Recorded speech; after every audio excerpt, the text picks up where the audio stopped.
With 38 different movies under his belt, and with 2 new movies in production at the moment, Godzilla has had quite a vast grab bag of powers over his 70 years as the king of the monsters. From the infamous atomic heat ray to his fantastic regenerative healing factor, these abilities cover almost everything, which is the reason why we are going to be counting down the strangest of Godzilla's powers. We have already done a video going over the entirety of Godzilla's atomic ray. If you want to go check that out, here it will be in the cards right now. So we're not going to be covering that here. We are going to be covering some of the more weird and fantastic ones, and many of which you may not have ever even heard of. So before we get on to the video, leave a comment below dictating what you think the strangest of these powers are, what ones do you think are going to be on this list, and letting us know if we missed any of them and why you think they should be on the list. And while you're down there, don't forget to leave a like, subscribe for more, and if you want to support the channel, become a member. Everything goes back into investing into the channel to make this even better. The first of these, and I'd really like to thank you guys for commenting when I covered the smartest Godzilla video last week, for being glad that I mentioned this in that video, is Godzilla's psychic powers. Particularly in the Heisei era, Godzilla was psychic, explicitly stated. This is actually the reason why the characters view him as having such high intelligence. These psychic capabilities give him a psychic defense against human telepaths. Miki Sagusa attempted many times to psychically influence Godzilla. However, all of these failed. Even with the aid of Project T in Godzilla vs. Space Godzilla, this still didn't work. It also gives him a degree of precognition, as in Godzilla vs. Biollante, he was able to avoid the JSDF's basically ambush they were going to attack him with by just going around it. Keep in mind, they were entirely out of sight from him. In Godzilla vs. Mechagodzilla 2, he also displayed a psychic ability to detect the unhatched egg of the Godzillasaurus on Rodan's island. This is actually the reason for Godzilla encountering and fighting Rodan at the start of that movie, and later going into Japan itself to retrieve the newly hatched egg. This telepathic ability allows him to sense other monsters, particularly others who are psychically inclined, though it does not give him any sort of telekinesis. It's more so just enhanced sensory abilities. Though it's important to note he cannot use this in battle to any sort of combat advantage. In fact, it's actually this ability which also is what allows Space Godzilla to develop telekinesis after his enhancement by cosmic energies. It is not quite known if other various Godzillas possess this psychic capability, though it is suggested in other incarnations they do have some degree of telepathy. As in Godzilla vs. Hedorah, Kenyano was able to see telepathic messages and images of Godzilla when battling Hedorah. And later on in the movie, Godzilla actually gazed back at the youngling, signifying that he did indeed acknowledge the human. Within the Kiryu saga, there is something of a suggestion that Kiryu, which is the reincarnation of the original Godzilla, has some degree of this, but we are going to be getting onto this a little bit later. Now for a much more combat-oriented capability that Godzilla possesses. Or rather, this is specifically Godzilla's singular point, Godzilla Amphibia. It's capable of exhaling a flammable vapor that is at negative 20 degrees Celsius. For those who use freedom fractions, that's about minus 4 degrees Fahrenheit, so still pretty freaking cold. However, as its name suggests, it is flammable. If the cloud of vapor is ignited, it will create a massive explosive fireball. It is unknown exactly what gas this is, but the explosion was so powerful that Godzilla Amphibia needed to create a sort of chrysalis around himself to protect himself from the blast force. Granted, he was at ground zero of it. This is something of an ability that it lost upon turning into Godzilla Ultima. For a much more defensive-oriented skill, it is Godzilla's energy absorption capability. Throughout various incarnations, he has shown the ability to absorb energy from outside sources. Typically, this is nuclear radiation, as shown when he attacks nuclear reactors frequently, such as in Godzilla vs. Destoroyah, and the plasma reactors in Godzilla vs. Megaguirus. And yes, I sometimes flip-flop between Megaguirus, Megaguirus, I got that from Cinemassacre. This is also demonstrated in Godzilla vs. Space Godzilla, where upon the destruction of several of the crystals in Space Godzilla's Crystal Fortress, he was able to siphon the energy that Space Godzilla was attempting to absorb. This is more or less eldritch cosmic energy that he was absorbing and allowed him to unlock a greater, more powerful atomic ray, which vaporized Space Godzilla and Mogera's bodies. We also see something like this in Godzilla Kong the New Empire when attacking the nuclear reactor in France, and in Godzilla 84, when attacking a nuclear reactor, his spikes actually start to glow in the same manner that his spikes do when using his atomic ray, suggesting that, yes, the atomic energy is indeed stored within them.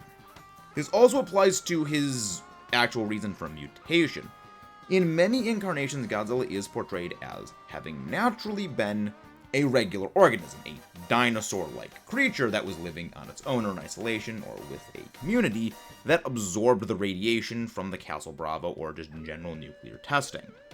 So this radiation absorption ability is something that is not because of the radiation exposure, but something that it actually had before becoming mutated.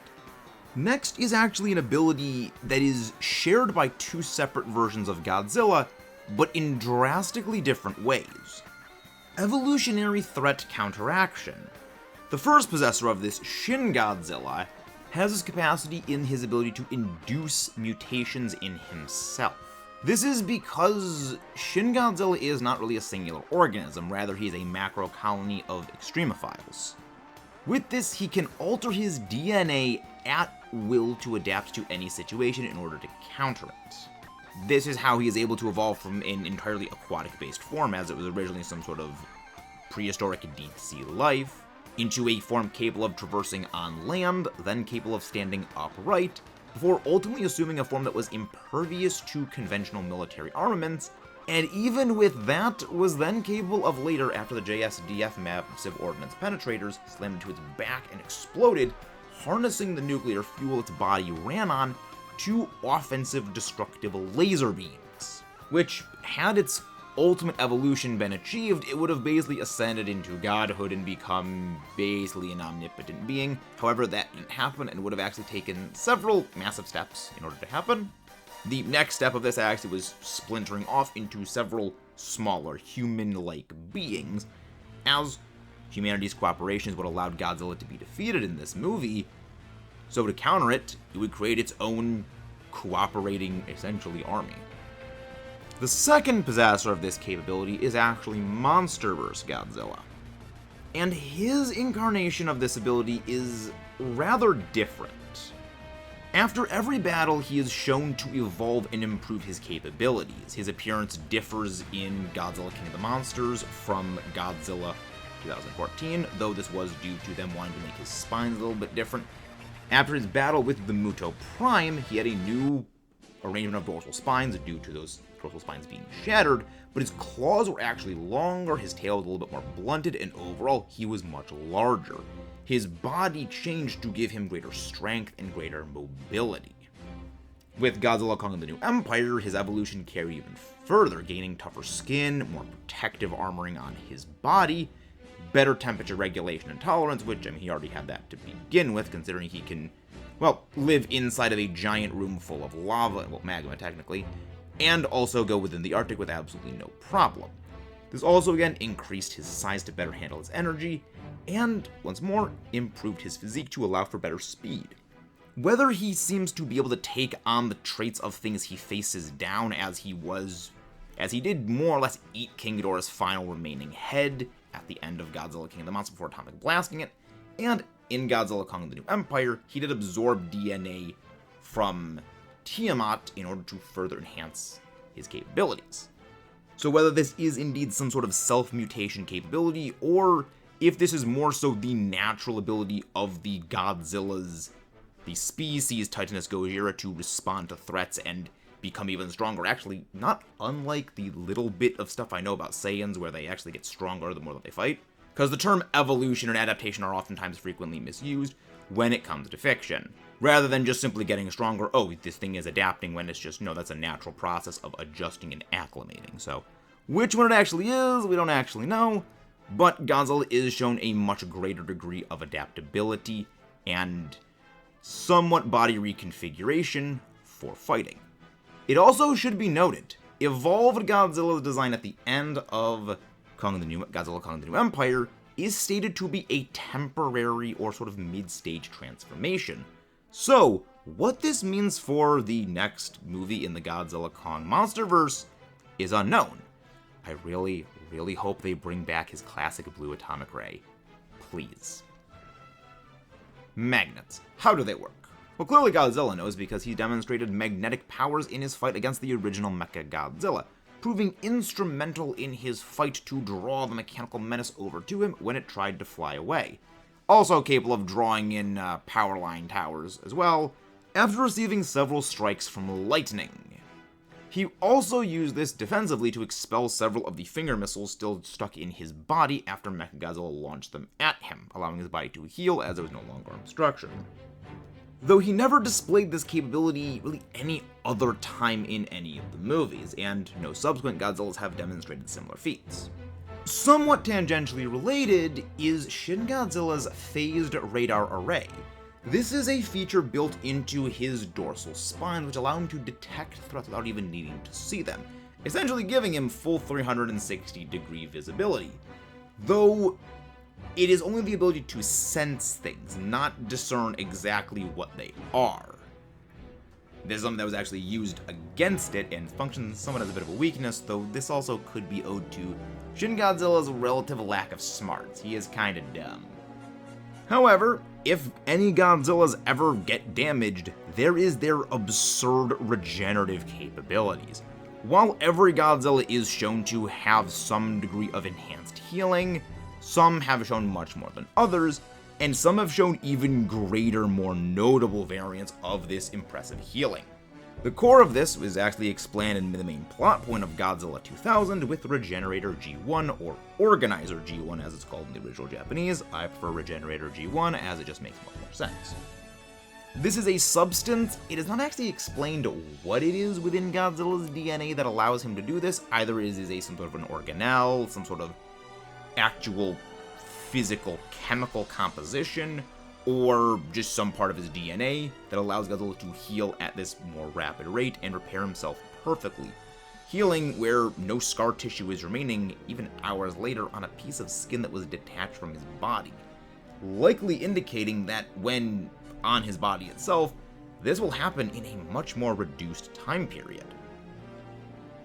In the Showa incarnation, after Godzilla's hand and eye were damaged very heavily and even melted off by Hedorah's acid, his eye being melted out and his hand being reduced essentially to bone by Hedorah's acid, in the next movie, Godzilla regained full functionality of his hand with really only the fingertips remaining a little bit bare and bony, and his eye being fully functional. Even when facing Gigan, with a massive gash on his head opened up, it relatively healed quickly. Though a very special mention needs to be given over to -1 Godzilla, which possesses by far the fastest and most obscene of all regenerative capabilities, regenerating a very significant part of his face after it was blown off by Shikishima detonating a mine directly in his mouth, though his body seemed to need to shut down temporarily in order to focus healing on it. It also didn't heal perfectly. There was a large pink scar on the side of his face where that explosion took out a chunk of his body. It is also stated that this regenerative capability is actually not unique to this Godzilla form. Back when he was still his original dinosaur-like form, this was a trait he possesses, which is one of the reasons why when people say that the massive gashes on pre-mutation Godzilla are signs of another kaiju he was fighting, this is not the case. It is the result of one, the trees cutting into his flesh, and second, slamming into the guard post, again, cutting into his flesh, as the massive healing abilities are what let him survive the scarring and burning from the nukes. If they were wounds inflicted by another kaiju, they would have healed within minutes. By far the most absolutely absurd of all Godzilla's powers, they always belong to Singular Point. This is complete timeline awareness and time travel. Now, this is owed to Singular Point Godzilla existing outside of our reality. On his own, he is capable of bending space and time, and his goal is essentially the terraformation of Earth. It is also noted that he is not the first of his kind within this timeline.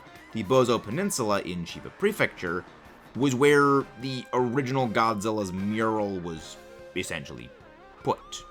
And later on, it is revealed that a previous Godzilla had actually destroyed a small fishing village during World War II. However, it was eventually destroyed through some unknown means.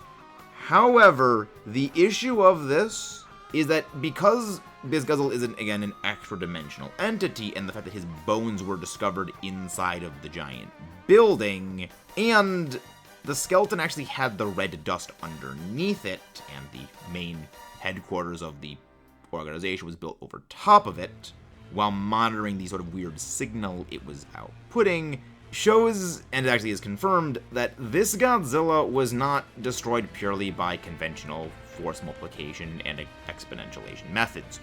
It was curious, and it allowed reality to be altered so the original Godzilla could be game-ended.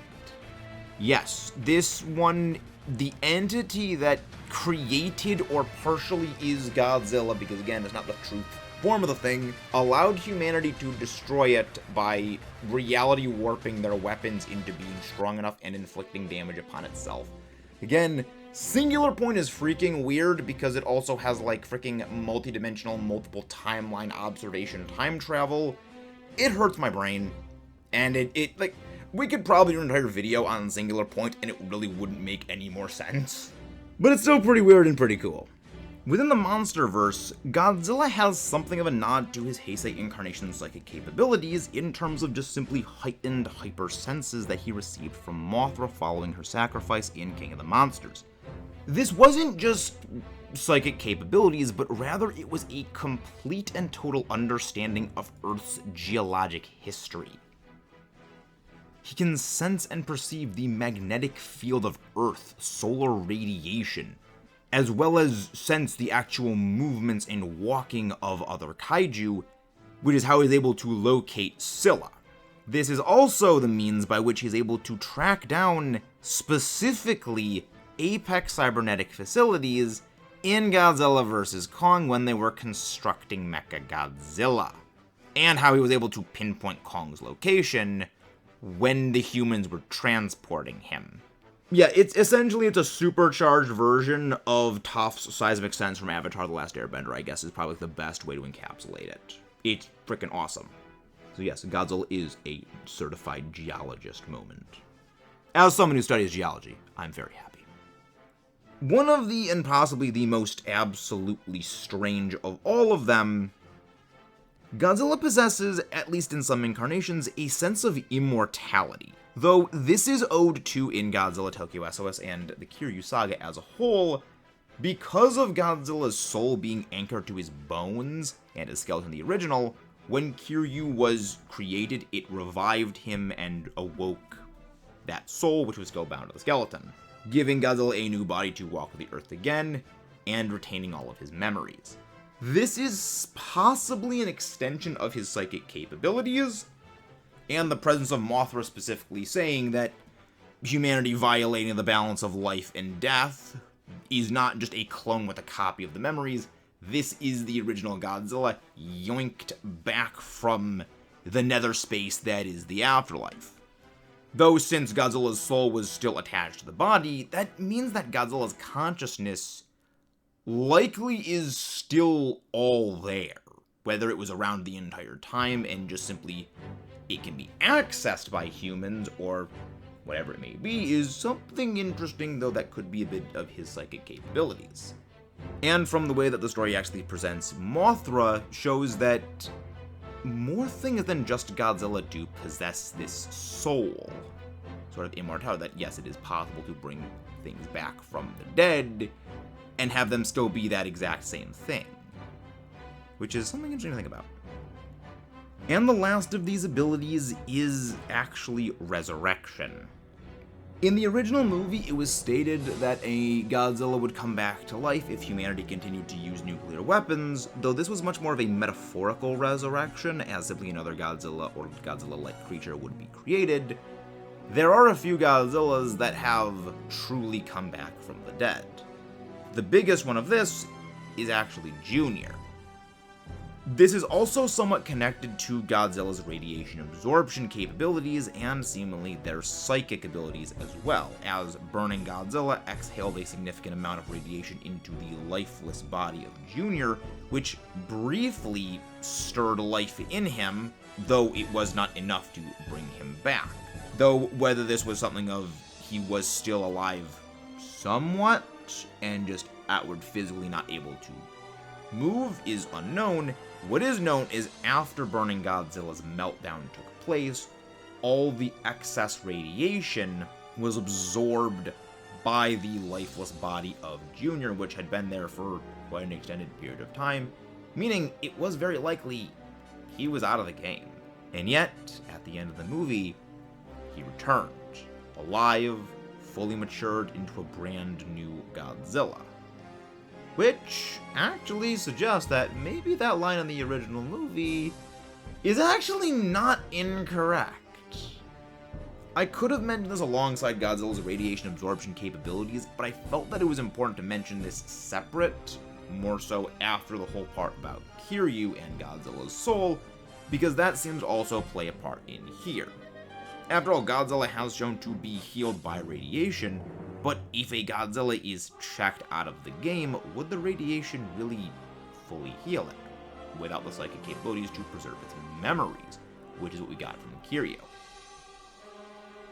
Thank you guys all for watching. This was a bit of a weird video, of course, to go along with a lot of Godzilla's strangest abilities. There's a lot more out there that I really didn't even get to cover, because either they were a bit too brief to cover, and this video is already kind of massive as is. If there's any powers I left out, feel free to let me know in the comments below. Leave your thoughts. Don't forget to subscribe for more if you enjoy stuff like this. And I will see you guys next time, where we talk about yet another MonsterVerse controversy, because you guys seem to really enjoy those. And I kind of enjoy them as well, because I kind of enjoy ripping into them, and yeah. That's gonna be next week. I'll see you guys then. I've been Max Allo. Long live Kaiju King and Kai Bai.